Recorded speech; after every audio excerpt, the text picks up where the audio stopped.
आइए आज के इस वीडियो में हम बात करेंगे गॉस के प्रमेय यानी गॉस के प्रमेय यानी दूसरा चैप्टर है।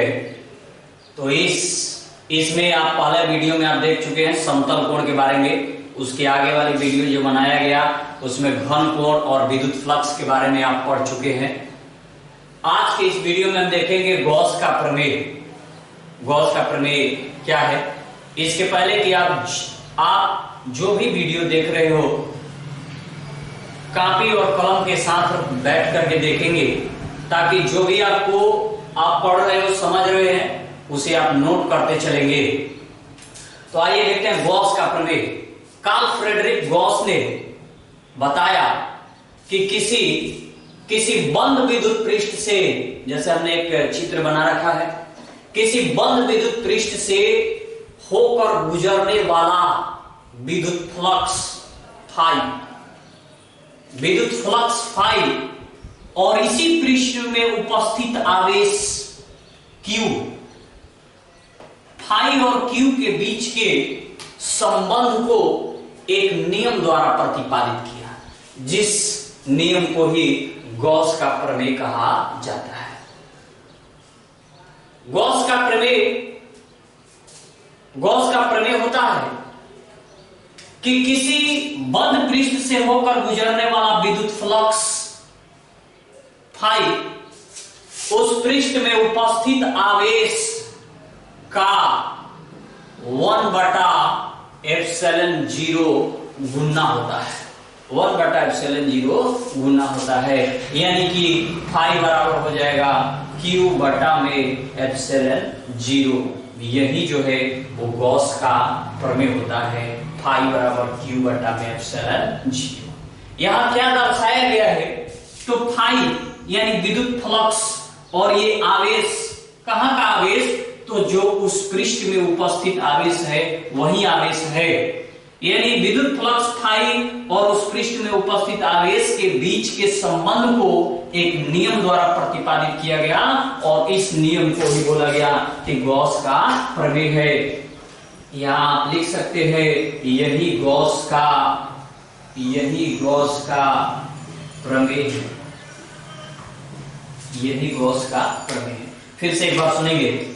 कार्ल फ्रेडरिक गॉस ने बताया कि किसी बंद विद्युत पृष्ठ से होकर गुजरने वाला विद्युत फ्लक्स फाई और उसी पृष्ठ में उपस्थित आवेश Q के बीच के संबंध को एक नियम द्वारा प्रतिपादित किया गया, जिसे गॉस का प्रमेय कहा जाता है।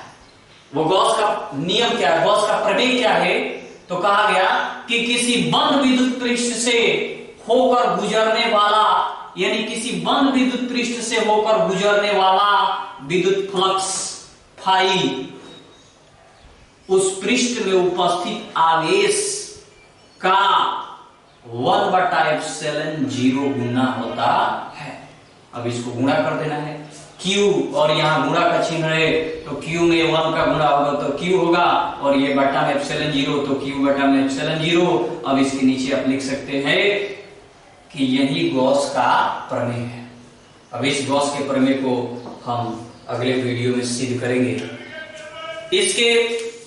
इसके बाद हमारा लेक्चर क्लास में है गॉस के प्रमेय के अनुप्रयोग। गॉस के प्रमेय के अनुप्रयोग यानी गॉस के प्रमेय के 3 अनुप्रयोग हैं।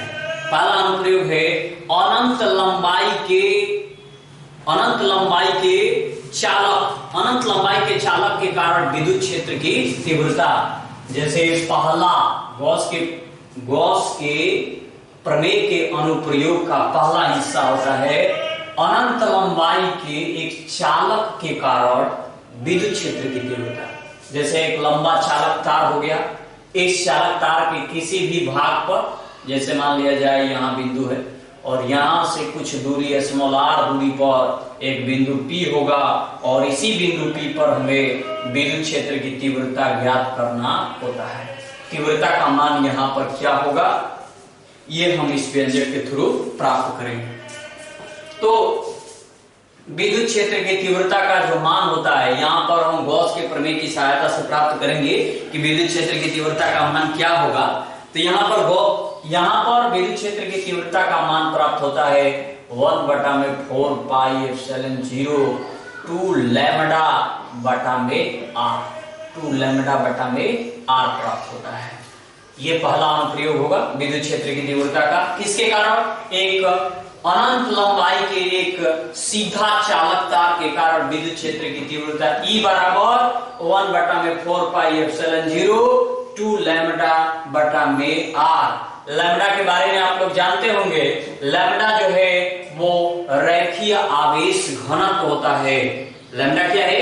रैखिक आवेश घनत्व है। इसके बाद अनुप्रयोग यानी गॉस के अनुप्रयोग जो है, दूसरे नंबर का जो अनुप्रयोग है वो एक समतल चालक के कारण विद्युत क्षेत्र की तीव्रता का व्यंजक होता है। समतल चादर के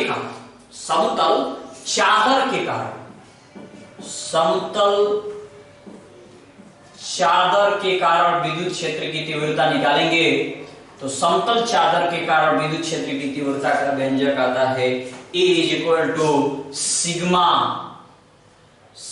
बटा में 2 एप्सिलॉन 0। यह भी व्यंजक हम प्राप्त करेंगे। E is equal to sigma बटा में 2 एप्सिलॉन 0 आता है, जहां सिग्मा जो है पृष्ठीय आवेश घनत्व होता है। सिग्मा क्या होता है? पृष्ठीय आवेश घनत्व होता है। तो इसके बाद एक तीसरा बोलेंगे गोलीय चालक के कारण। तीसरे नंबर का जो अनुप्रयोग है वो गोलीय चालक के कारण विद्युत क्षेत्र की तीव्रता होता है, और इसमें कंडीशन भी है। तो गोलीय चालक के कारण विद्युत क्षेत्र की जो तीव्रता का व्यंजक होगा वो E इज इक्वल टू 1 बटा में 4 पाई एप्सिलॉन 0 इंटू Q बटा में R square. E is equal to 1 बटा में 4 पाई एप्सिलॉन 0 और Q बटा में R स्क्वायर होता है। ये गोलीय चालक के कारण। किसके कारण? तो गोलीय चालक के कारण विद्युत क्षेत्र की तीव्रता होता है। ये तीनों व्यंजक हम प्राप्त करेंगे। इसके बाद आगे चलते हैं। गॉस के प्रमेय की सहायता से अंतिम टॉपिक है। गॉस के प्रमेय की सहायता से कूलाम के नियम की व्युत्पत्ति, यानी गॉस का प्रमेय जो अभी हम लोग देखे phi is equal to Q बटा में एप्सिलॉन 0 होता है। ये गॉस के प्रमेय की सहायता से ही हमें कूलाम के नियम को उत्पन्न करना है, कूलाम का नियम प्राप्त करना है। और पिछले पाठ में हम लोग पढ़ चुके हैं कि कूलाम का नियम क्या होता है।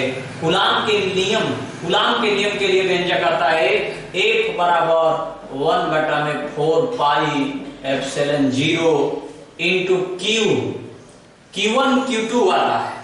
यहां पर जो भी हम प्राप्त करेंगे तो Q1 Q2 बटा में R स्क्वायर, ये कूलाम के नियम का व्यंजक होता है। और हम गॉस की प्रमेय की सहायता से इस नियम को भी प्राप्त करेंगे। तो ये आपका इतना दूसरे पार्ट का ये लेक्चर रहा।